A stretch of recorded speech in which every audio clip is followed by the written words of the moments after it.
the United Kingdom's Competitions and Markets Authority has opened an investigation into the fairness of different aspects of online services for PlayStation, X, and Nintendo systems. It's an investigation in its very earliest stages, meaning that the authority is currently calling for responses from the public to gather more information on things like auto-renewing memberships, star refund policies, and each service's terms and conditions. And for some of the companies named, the investigation comes shortly after other government bodies have voiced concerns over the legalities of restrictive refund policies and other online services.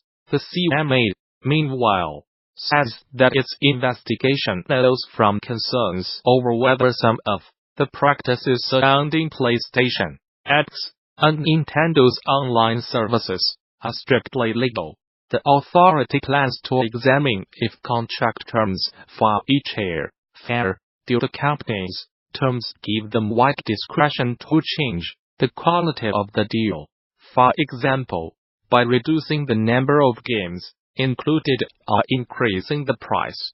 How easy it is to cancel or refund a purchase, and the fairness and transparency of auto-renewing subscriptions. The authority notes that it is still in the fact-finding stage, and that it has not reached a view as to whether or not the companies have broken consumer protection law. At this point, a handful of other regulators across the globe have launched similar investigations in the past, particularly over refund policies deemed to be on the wrong side of consumer protection laws.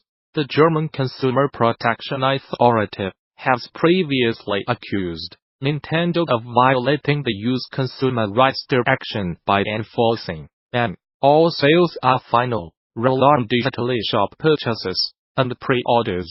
Last year, both Nintendo and Sony were named by the Norwegian Consumer Council, alongside Steam on the Origin, for violating EU consumer protection laws that ensure EU customers can withdraw from a refund or purchase within 14 days as well.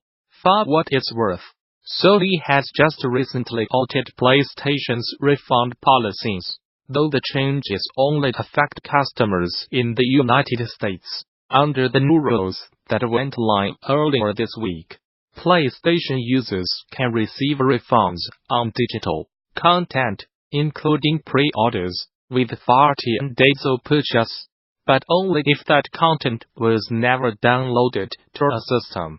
Alyssa McAloon, at Glitchy, writes a bunch of news stories on Gamasutra. Usually these top 10 game lists end up being more like a complete list of the only games I got around to playing this year.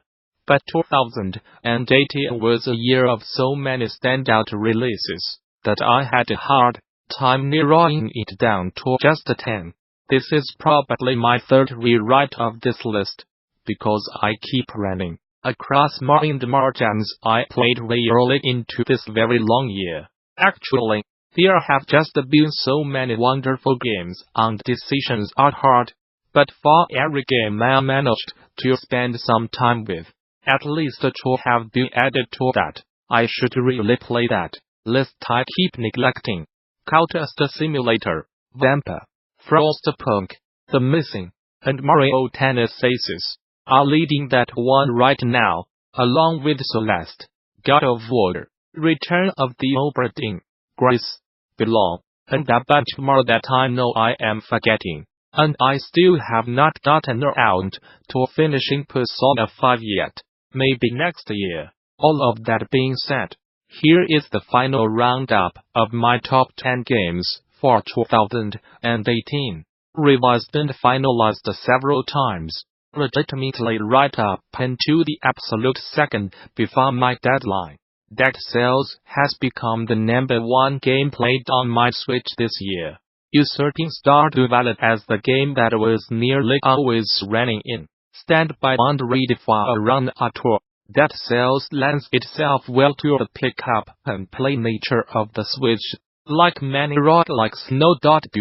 but did so with a wonderful level of finesse. Each type of weapon has its own satisfying feel and rhythm, made all the better by the game's vibrantly dreary visuals. Unlocks that further increase the effects and varieties of objects that they'll randomly show up throughout levels, encourage innovation on the fly, but allow you to become familiar enough with those different variables that it's always easy to pick up the gear you need to get that good run and fight onwards toward the next boss area. It's a difficult game, and my first dozen runs had me getting my butt kicked time and time again. But the way Dead Cells handles unlocks and gear helps feed into that lovely roguelike idea that you are always making progress and improving, no matter how many times you try to the exact same enemy over and over and over again. Forsaken was the Destiny expansion that brought our clan back together for weekly reset day play sessions. At its core, it has the same activity-rich look that Destiny 1 as the Taken King expansion used to bring dormant players back into the fold. But Forsaken layers that focus on new activities with a captivating, Western-like revenge story, some really neat world building, and all-around quality of life changes to make Destiny 2 the most fun it's ever been.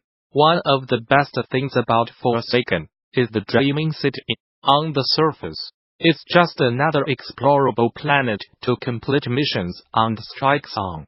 But the Dreaming City is unique in that it rotates through week-long corruption cycles with every weekly reset. Those kind of gradual large-scale changes were a first for Destiny, and logging in each week to see the world had changed to welcome the new kind of play where our clan would explore the map to see how the world had shifted and rush to complete missions only available for that week.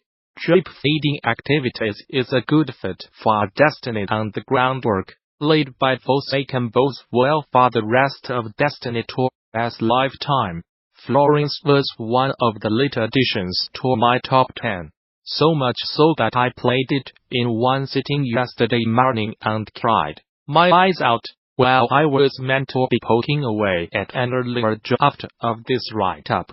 The game does a masterful job of introducing its small cast of characters along with their hopes, dreams, and flaws, all through small scenes, driven by simple puzzles and very little dialogue in under an hour. It's a wonderful, emotional game that is a perfect fit for mobile, and is now on the very short list of games that have moved me to tears. The Hitman sequel drops the episodic format of that last rendition, but keeps a firm grasp on Hitman 2016's charm and quirks as it introduces just the right dose of new mechanics, new levels, and new content to the last game's already tried and true formula.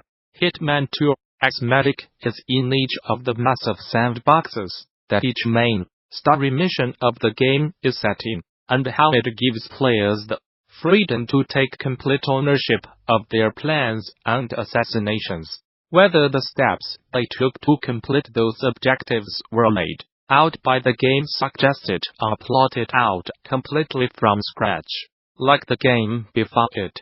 Those base levels will also become home to challenge-like escalation missions, user-made contracts, and limited-time elusive targets throughout the lifetime of the game, setting the stage for hours upon hours of free content to keep Hitman completionists like myself busy until the paid expansion pass content shows up later on. And I have not even mentioned the Hitman 2016 Legacy levels remade for Hitman 2's new island mechanics, and the strangely satisfying competitive multiplayer ghost mode introduced in this game. It's safe to say I am still going to be obsessed with Hitman well into 2019. Minute bundles and adorable aesthetic with an interesting car concept to deliver a short, sweet, and productively frustrating little game. Your character dies every 60 seconds, and is reborn from whatever place. They call home each and every time, transforming what could be a straightforward classic Zelda-like world into an assortment of intriguing little micro-puzzles. It's not a long game, nor is it complicated, but it's a charming little adventure that does exactly what it sets out to do and does so wonderfully. I have got a thing for strange visual novels, so if you slap a multiplayer element in there and some spooky monster romance, I am like 100%ing. No questions asked. Monster Prom is all of that, with some witty writing and cute dateable monster friends thrown in for a good measure. Its competitive collaborative play has it feeling more like a turn-based board game than a visual novel at times, tasking each player with visiting certain areas to raise specific stats, triggered encounters with their monster of choice,